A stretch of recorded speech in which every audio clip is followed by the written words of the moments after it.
Is the Samsung Galaxy Z Fold 4 worth picking up in 2024? Well, that depends on you. Now, if you're into foldables and you're looking to upgrade from, say, the Z, the original Galaxy Fold or the Z Fold 2 or the Z Fold 3, definitely you should consider upgrading to this.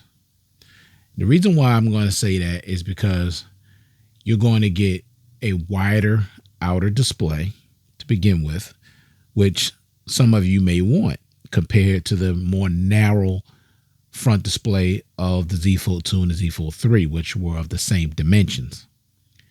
Also, this phone is going to be considerably better priced. Remember when it first came out, $1,800 plus tax, almost $2,000. The cheapest I've seen this for just recently, just today, $575. Now think about that. This device is a little over a year old. $575 from $1,800. Okay. Also $599. So those are the two lowest prices I've seen for this device on Amazon. Of course, Amazon Renewed, which is also good if you get it renewed, because I've been buying Amazon Renewed devices for a long time now, quite a few years, and they always look brand spanking new. They perform spanking brand new. I think the only phone I've had that was a dud, unfortunately, which I think is maybe the first or second one, was the S23 Ultra. Not this one, but the one I had previous. I was having all kind of performance issues with that device, so I had to send that device back. But since I've gotten this newer one, no issues whatsoever when it comes to performance, none. But back to this, $575, $599, and you will get a charger in the box. Unlike Samsung that don't give you nothing except a charging cable. So at least with Amazon, they do give you a charger. Now it's only a 15-watt charger, but still a charger nonetheless. At least you'll be able to charge your device when you get it. Now, like I said, if you're into foldables, yes, I think it's definitely worthy of picking up. No question about it. That the wider outer display, the price. Also, this device is lighter than the previous iterations of the Fold. The original Fold, the Fold 2, the Fold 3, it is definitely lighter. It also has a smaller hinge, which doesn't protrude like the other ones. Now, I do have the other ones. I don't have them right here to show you now, but trust me, the hinge is much, much bigger. Now, this is weird, but for some reason, this is actually easier to open to than that of the Z Fold 2, which I have, which I, was using for a long time before I got this. This is easier to open. It has a smoothness to it because of the hinge. But for some reason, I like the stiffness of the Z Fold 2 a little better, in the way when I open it, how it just clicks into place. I don't know. I just like that for some reason. It doesn't make any sense to you. Probably sounds weird, but both hinges are excellent. Like the hinge on here is excellent. You can go as far as this and it'll stay open. Now, of course, why would you have it that low? But the hinge is excellent. And the hinge on the Z Fold 2 to this day, and I've had that for a few years now, it's still excellent. Like no issues whatsoever. But this phone is considerably lighter than that of the Z Fold 2. It's lighter. The hinges are smaller, and this phone is lighter. This phone is also brighter than that of the Z Fold 2 and the Z Fold 3. And you get 120 hertz on the outer display. Now with the Z Fold 2, you only got 60 hertz. Now I believe with the Z Fold 3, you did get 120 hertz on the outer display, I believe. I'm not exactly sure because I've never had the Z Fold 3, because the Z Fold 3 and the Z Fold 2 were pretty much the same, really the same device, except, for the chip and the camera and the IPX rating and the S Pen compatibility. It was basically the same phone other than that. And this is no different than that of the Z Fold 5. It's pretty much the same device except a few minor upgrades. But for that price, 575, between 575 and 599, definitely worth picking up. Like I said, if you're into foldables. If you're thinking about getting into foldables, if this display being this narrow is not an issue for you, I would say go for it. If you want something a little wider, but however you're gonna pay more money, I would say go for the OnePlus Open. Now the OnePlus Open is definitely a foldable I'm definitely interested in. And once that price drops considerably lower than what it is, I'm gonna get that device as well, along with the Vivo X Fold. I want that Vivo X Fold in the worst way. I really do. But the price is not where I want it. So I gotta wait till those prices come down. Then I'll check them out. But this is one of my favorite phones to use. I love the design. Nice and simple. You know, of course, I got a MagSafe case on the back, which I use all the time. I like this. This magnet is very, very strong. And I love this color, even though now I think the color of the color around the camera rings, how much darker it is. Now, to me, that's the color the phone should be. That's that dark burgundy. That's the color the actual back of the phone should be. And it would have been cool if they just gave it a nice gold trim. You know, that would have really been nice. Burgundy and gold, those are like my two favorite colors. That would have been nice. But I like the design. The build quality on this phone is top notch. No question about that. I mean, it really is. Now, I have to use this case on it because I don't know about y'all, but when I try to use this without case, now this phone is kind of thin. And I really don't like thin phones. I like phones with some thickness to it. But this phone is too thin without the case. And it's really hard to open without a case. For me, I can't speak for anybody else out there, but for me, it's hard. It's very hard to open this phone without a case. Now, I've seen when Flossie Carter did his video about this device, he had trouble opening it, without a case too. It just is because it's so thin. Like if it was a little thicker and it was just, I don't know, the way maybe if it had some ridges on the on the outside of these rails, maybe it'd be a little easier, but I'm keeping it in the case because if not, I'm gonna struggle to open it and then I might end up dropping it. So I'm gonna keep the case on. But the phone is really nice. It's one of my favorites and it's just about that outer display. I mean, not the outer display, the inner display. I love how big this is, like a small tablet, especially when I want to watch content. I love having a display this big.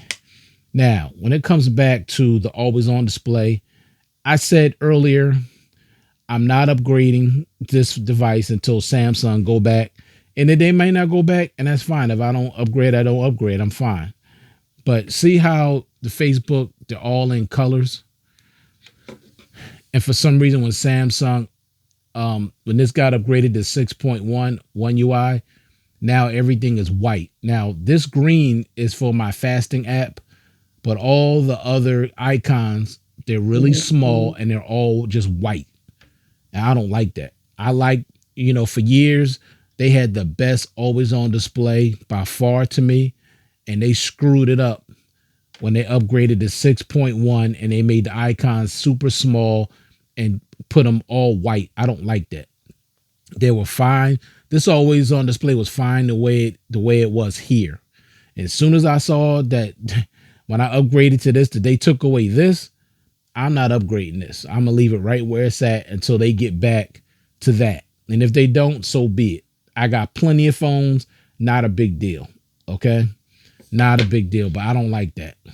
And you can see how bright this is. It's even brighter than that of the S23 Ultra. But love this always on display. Now, the fingerprint sensor works good. I just don't like side mounted fingerprint sensors. I told y'all this before. I just don't. I prefer in-display fingerprint sensors. That's just what I prefer. That's why I really want that Vivo X Note so bad, because you got an in-display fingerprint sensor on the front and inside the display. I love that. Just boom, boom, boom. I don't like side-mounted fingerprint sensors. I just don't like them, but it does work well. Okay, got your camera cutout out here on the outside. Like I said, 120 hertz out here on the outer display. No problems. I haven't had any issues with performance. Since I've had this, it still runs real smooth. The last time I upgraded this just recently, but not upgraded to 6.1, I ended up with a nice surprise here. See this right here? It says extra brightness. That wasn't on here before. So I like that because I like my display super bright, and it takes the brightness of the display up to another level, and I love that. Even though it eats up more battery, not a big deal. Just plug it in if I need to. And let me talk about the battery life real quick. The battery life is okay. Like, if you don't use the inner display that much, the battery life is pretty good. But I didn't buy this to use this. I just didn't. I didn't buy this device to use this the majority of the time. I did not. Okay. It is a little wider than that of the Z Fold 2 and the Z Fold 3, but still is still not wide enough for me to comfortably use this on more, as opposed to opening it up all the time. It's still just a little bit too narrow, but it's still usable. At least it's usable as opposed to the Z Fold 2 and the Z Fold 3. It's definitely more usable. If I go into an app, I could, see everything. Let me see if I can get to Facebook. See, it's usable. I don't prefer stuff this small, but it's usable.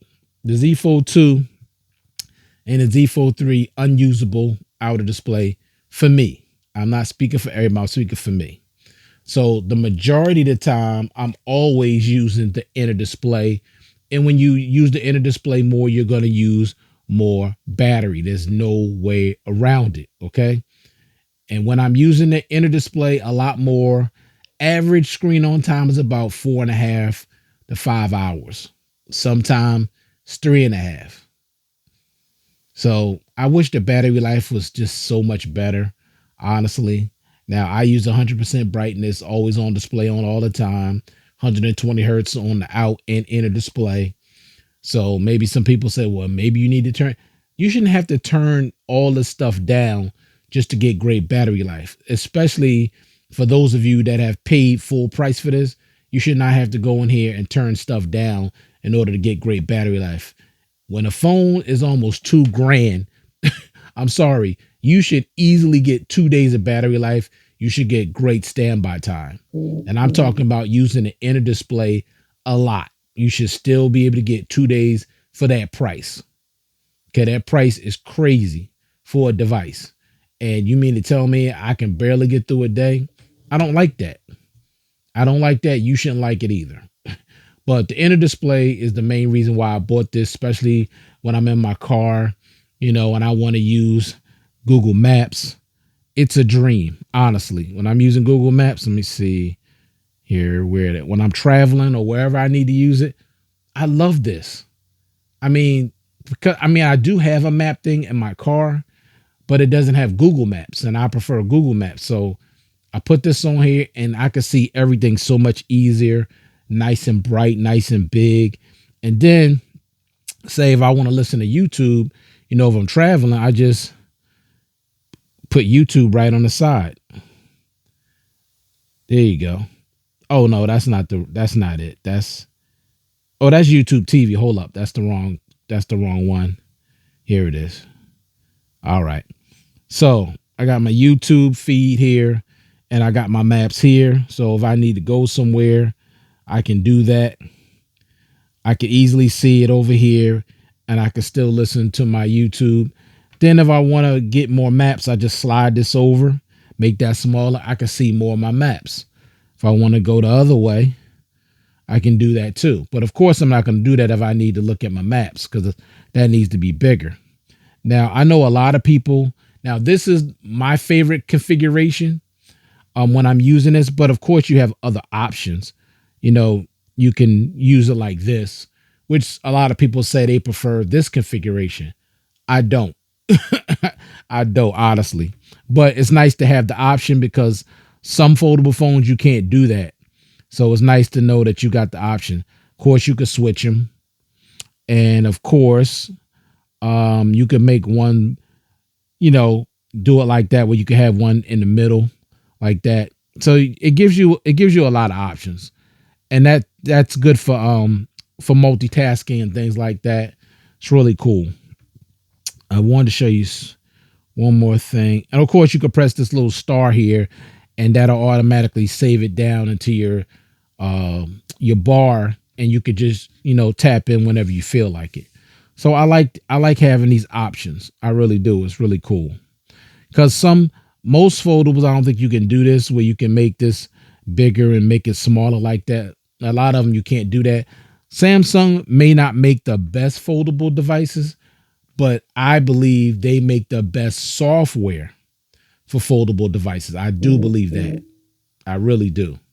Okay, now OnePlus is right on their heels, but I still think Samsung makes the best software for foldables. I'm not saying they make the best foldables, but the best software for foldables. So, like I said, performance has been great. Everything has been relatively smooth, no issues, with speed, anything like that. Well, that my banking app always opens slow, but everything else is pretty snappy, as you can see. Really, no delays. Everything opens pretty quickly. Now I don't know why my AccuWeather app doesn't open up and stays this way. It always turns that way. I don't get that. I don't know why that is. That's really weird to me. And that kind of annoys me, but it's the only one that does that. Everything else, stays in its proper configuration. I just don't know why that does that. See, everything else stays the way it's supposed to. But for some reason, every time I go into the weather, it just stays like that. I just don't get it, but it is what it is. But of course, you got your edge panels, which I use. These are not a gimmick. I use these all the time. You got your Samsung edge lighting, lights up all the borders around, the device. Typical Samsung One UI features, Samsung DeX, Samsung Pass, secure folder, all those great Samsung features, good lock that you get on this device. Now, of course, you got IPX, water and dust resistance. I mean, not dust resistance, but water resistance, which is good. S Pen compatibility, even though I don't use the S Pen because, they need to insert it into the device because think about this now, almost a $2,000 device and you don't even get the S Pen with it. You got to buy that separately, which I think is utterly ridiculous and just a money grab. Seriously. So I'm like, forget it. Now I do have a case that comes with an S Pen already with it. I did that because the case wasn't that much. Now but I don't use it because the case is a little too bulky. Because the S Pen is, a really big S Pen. It's not small like that of the S23 Ultra.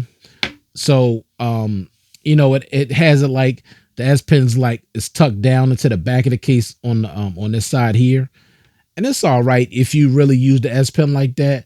I don't, so no big deal. But it should have came with the device. Honestly, seriously, for that much money, it should have came with the device. But anyway, the under display camera is well hidden. You never see it. But my thing is the quality is very poor. But the selfie camera is really good.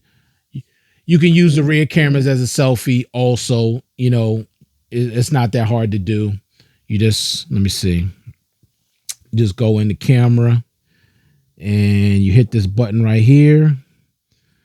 And you go to the cover display, see? And you can take your selfies with the rear cameras. No biggie. But what I will say about these three cameras in the rear, they take really, really good pictures. I mean, seriously. I mean, compared to the Z Fold 2, which I have, the photo quality is like night and day. Great, great photos and videos with this device. Seriously. For me, I'm not no videographer. I'm not no professional photographer. But for me, great photos and videos with this Fold. Especially if you're going to take a photo from the inside. Like if you go in here and go in the camera and you're taking a photo of something, look how big it is. I mean, look how huge it is. So I'm loving it. The cameras on here are really, really good. I'm impressed.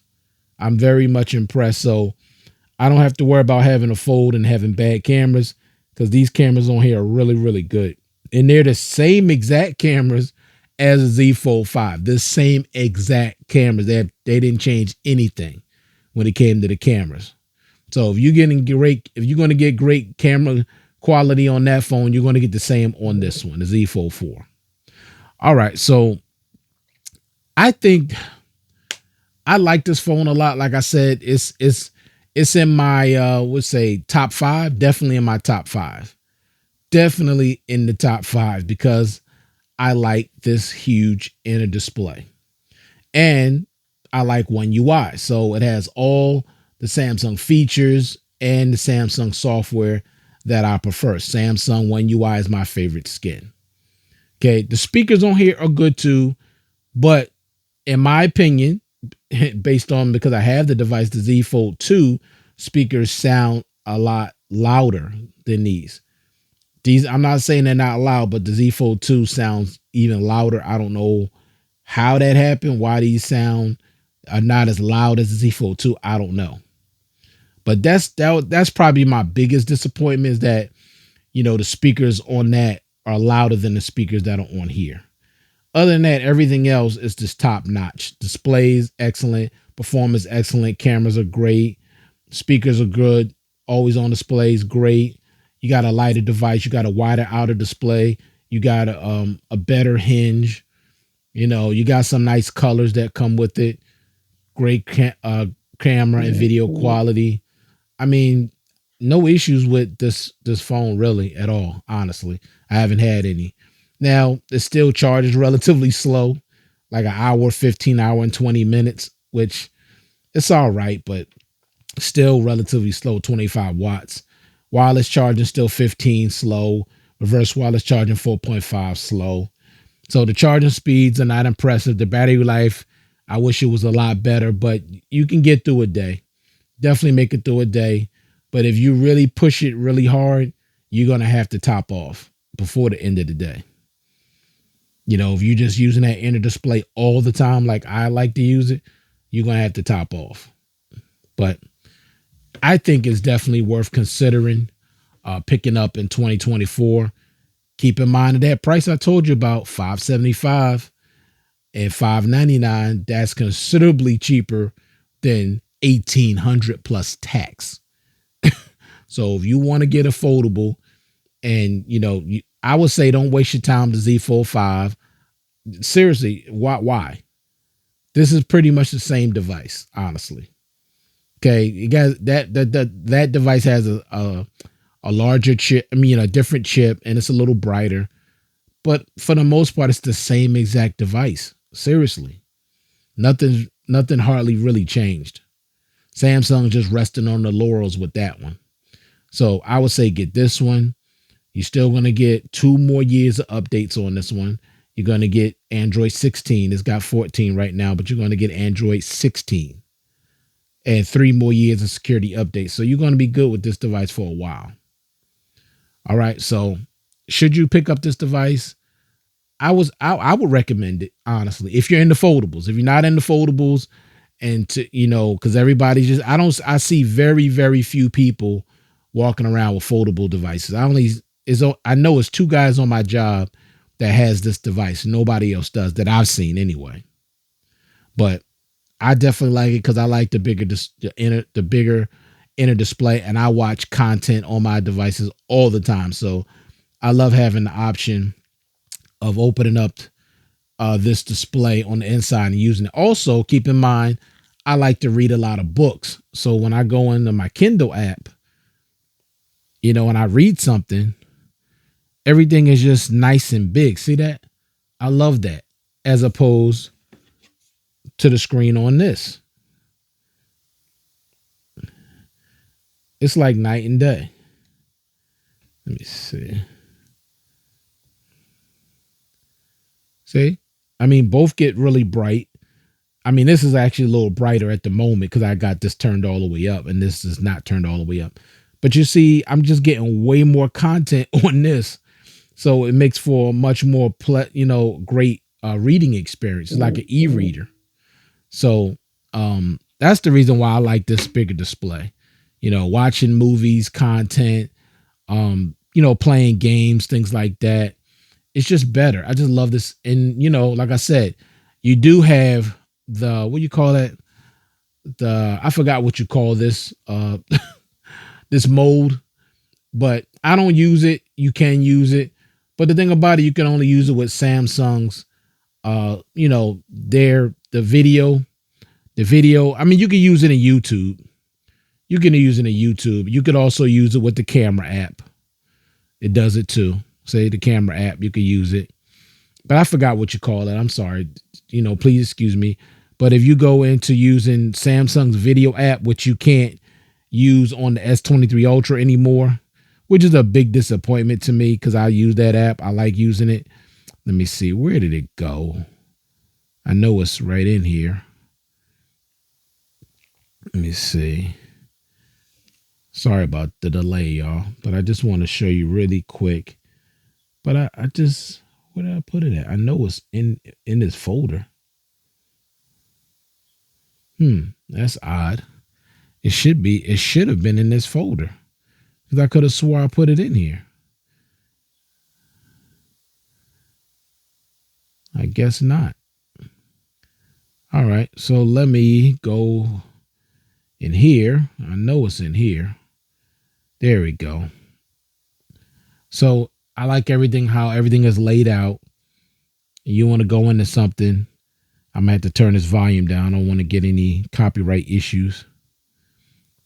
But you click on something and it comes up.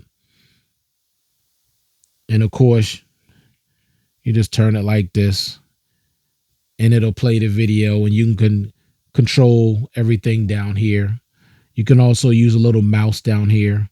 You got some options. I like it. You can also make this a little bit bigger just by hitting, let me see, I think is this right here. Yeah, I usually put it in crop. So you can get a bigger, picture, but you can control everything down here or you could have it off. I forgot let me see the other options they give you. Let me see. What's the other options? Oh, that's for another one.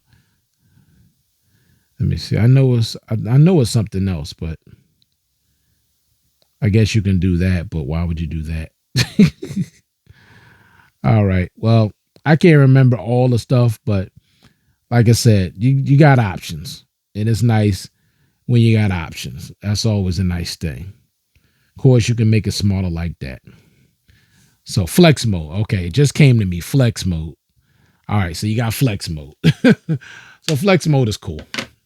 All right, so should you pick up the Z Fold 4 2024? I say yes, it's worth it. Especially, like I said, if you're into foldable devices. Definitely worth your time and your money. All right. Thank you all for taking the time to view this content. I do appreciate it. I hope everybody out there is staying safe and staying well. Thank you all. Thank you to all my subscribers. I do appreciate you. And I will talk to you in the next one. Peace.